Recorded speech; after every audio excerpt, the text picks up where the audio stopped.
वो देखकर डर लगने लगे, कांपने लगते हैं। अब बताते हैं कि उसकी जांघें तथा पांव नाना प्रकार के करके भयानक थे और कोख तो सूखे ताल की जैसा, बताते हैं नहीं धूड़ी जो होता है, अब वो देख लो जो सूखा ताल है, तालाब नहीं, पानी नहीं रहे जिसमें।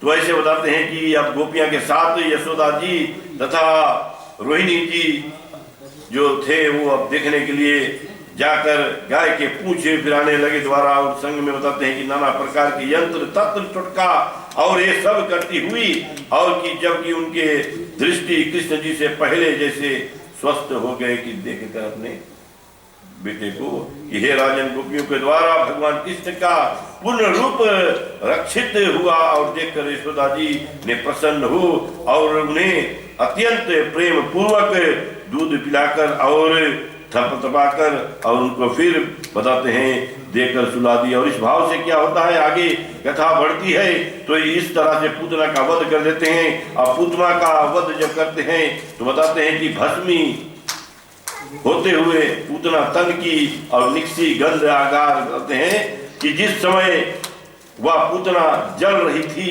उस समय उसकी शरीर से अगर और चंदन की महक जो है, सुगंध जो है वो निकल रही थी। और क्यों ना हो, बोले क्योंकि बाल भगवान ने उसके दूध पिया था और जिससे उसके सभी पाप जो है वो नष्ट हो गए, क्योंकि उनका जो दुख दूर करना था, पाप को नष्ट करना था। हमारे परमात्मा किसी को दंड देते हैं तो उनको यही शिक्षा दे देते हैं कि अब आगे नहीं करना भैया ये चीज, अब होशियार हो जाओ। जो भी कथा सुनता है बस उल्टे काम करते हैं, भैया छोड़ देना, भगवान से टक्कर नहीं करना। तो बताते हैं कि इस भाव से कुछ यहाँ पर कथा बताते हैं कि जहां जहां उसकी महक पहुंची वहां पर जो वृक्ष हुए थे और जहां पर वो गिरी थी वहीं से जो महक है कपूर का किया गया ये सब वहां से उत्पत्ति हुई है। अब कुछ बताते हैं कि वंश को अगर कोई बताते हैं बांस का सिक्का लगा होता है अगर में, और अपने जगह पर अगर अगरबत्ती जलाते हो तो वंशज का नाश होता है। तो हमने तो ये देखा है कि जब से हम छोटे सबसे सब वंश चल रहा है, कोई नाश नहीं हुआ अभी ने। और हमारे पुराने जो परपूर्वज थे वो लोग भी अगरबत्ती जलाते थे, और हमारे मंत्रों में लिखा है धूप अलग कर दिए, जो उसके ऊपर रखता है वो धूप होता है, और वो सिक्का जो होता है 5 परंतु अपनी जगह पर जब आता है तो रुक जाता है। तो उसका जलाने में कोई टूटा नहीं है, क्योंकि सब औषधि है। आजकल ये सब बताते हैं कृष्ण भगवान की लीला में परिवर्तन, ये जगह पर परिवर्तन आ जाती है। अब परिवर्तन होते हैं संसार का नियम है, परंतु सब जगह नहीं। हमारा धर्म जो है ये सही रहेगा, मंत्र कहीं बदली नहीं होगा, ख्याल रखना। और सब चीजें परिवर्तन करो, क्योंकि अब नाश होने का समय आ गया ना। पहला चरण में तो गुस्से में कली का।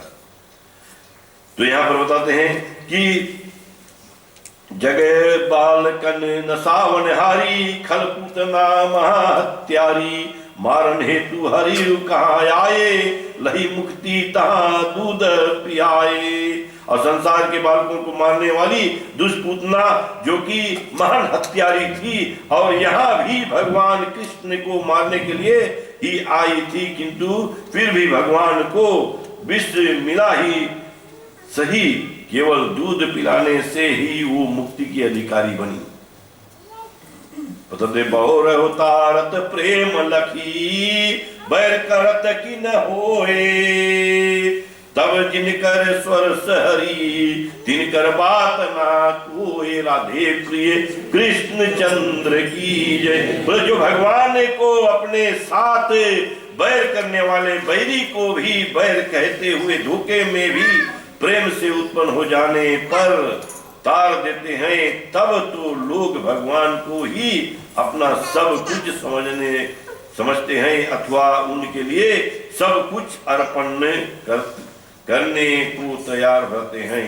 और उनके मुक्त होने का संदेह नहीं है, कि कोई संदेह नहीं सकता है। No confusion about it, no doubt about it. तो इस बाती प्रिय बंधुगण ने कथा को हमें कथा उठा लेने में, ठीक है।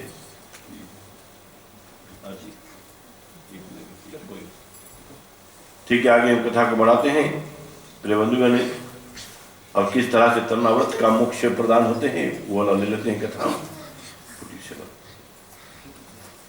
नेक्स्ट चैप्टर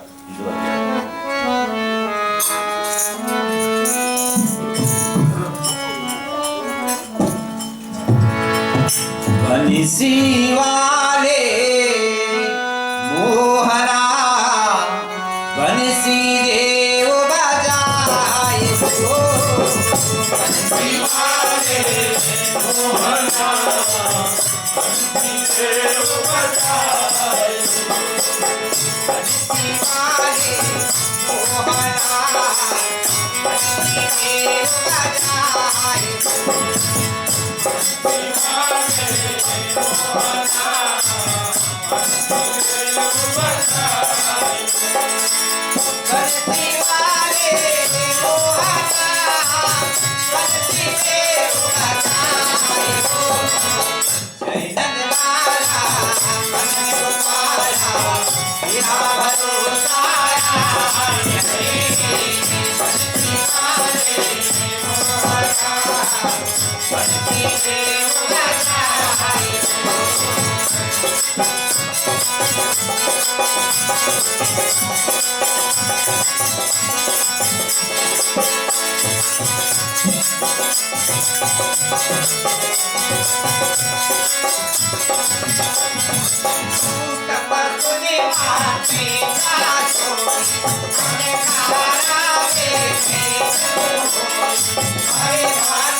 बर्तन झोले कृष्ण भगवान की।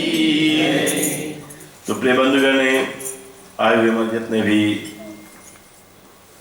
प्राणीगण हैं यहाँ पर, सभी को आनंद आ रहा होगा कथा जो श्रवण कर रहे हैं। हम जानते हैं कि कृष्ण भगवान के अनेकों लीलाएं हैं, तो कुछ कुछ लीलाएं हम चुन चुन कर आपको बताएंगे, जो हम प्रयास करेंगे। एक तरफ से जा रहे हैं तो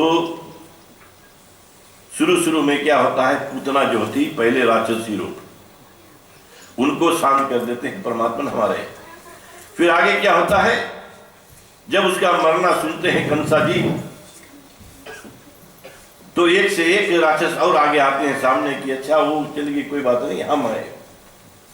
तो राक्षसी के भाई एक तरनाव्रत जो है हवा का मेघ बनाते हैं, तरनाव्रत, जैसे मैंने कहा भागवत, तो ये व्रत वर्त बताते हैं, इसका जो है नेगेटिविटी लाते हैं। तो तरनाव्रत क्या करते हैं, यहाँ पर बताते हैं कि कहो परीक्षित जोरी करे हे मुनि परम पवित्र, मम मन कानन प्रिय लगते हरि अवतार चरित्र। तो यहाँ पर सुखदेव मुनि राजा परीक्षित जी को कथा श्रवण करा रहे हैं। अब बताते हैं जो कथा आप श्रवण करा रहे हो, भगवान विष्णु संसार में अवतार लेकर जो लीलाएं करते हैं, उनका वह चरित्र मेरे मन और कानों को बड़े प्रिय लग रहे हैं, और मन इच्छा करते हैं और श्रवण करूं। तो बताते हैं कि उन चरित्रों को सुनकर मन की विषय रूपी सभी तृष्णाएं जो है दूर हो जाती है। अगर भगवान का लीला जो है प्राणी श्रवण करते रहे, ये कई लोग हमारे हम जानते हैं होते हैं, एक एक कथा जो है प्रयास करते हैं, परंतु हमारे ग्रंथ में बताया गया है कि ग्रंथों को जब पूजा करना है, सेवा करना है, नमस्कार करके तब पाठ करना है। कई लोग भाव से केवल मंगलवार, सोमवार, बुधवार जो पढ़ते हैं ना, जब पूजा होता पढ़ते हैं, मौका नहीं देता है। परंतु कई छोटे छोटे किताबें निकले हैं हमारे ग्रंथ को रचो की कथा बताते हैं, और उसमें काफी ज्यादा मिलता है। और फिर उसको अगर नहीं पढ़ पाओ तो आजकल जो लाइक करते हो, जैसे तो लाइक वाला से हट के गूगल में चल दो सर्च पे, तो जो हम कथा बता रहे हैं उसको सर्च करो गहरा में, तो तिलना व्रत कौन था वो